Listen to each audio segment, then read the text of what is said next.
Thank you very much. Any questions?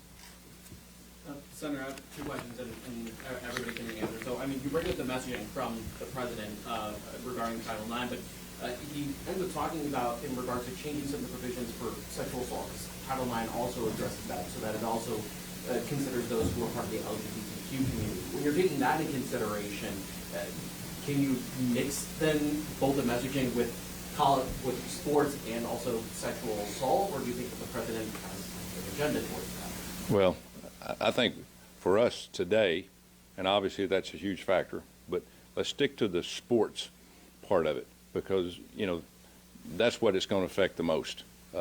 We all have our thoughts about the sexual assault, but let's just stick with the sports side of it today. I just have one follow-up. Anybody can answer. Okay. The Supreme Court gave down its decision today on the gun ruling out of New York. I just want to get your thoughts on it. People are able to conceal carry now through New York after they made that change. Yep. I want to read the whole ruling myself. I've not read the entire ruling yet. I haven't read it either. We've been a little busy.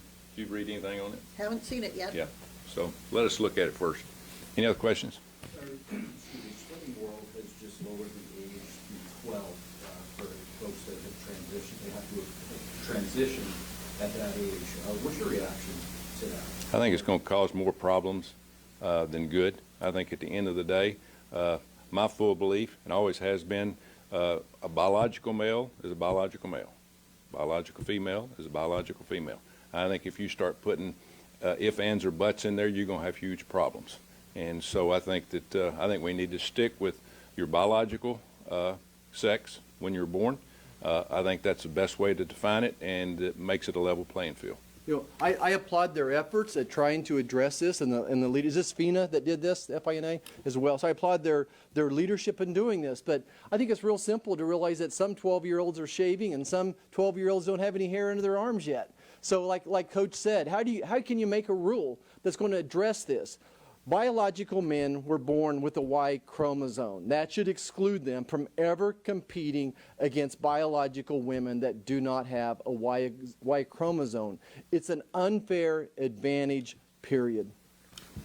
Thank you, Dr. Marshall. And if we want to give trans people advantages in sports, they should have their own competition category rather than being competing as men or women. If they're transitioning or have transitioned, there should be athletic competition categories for trans people so they can still compete.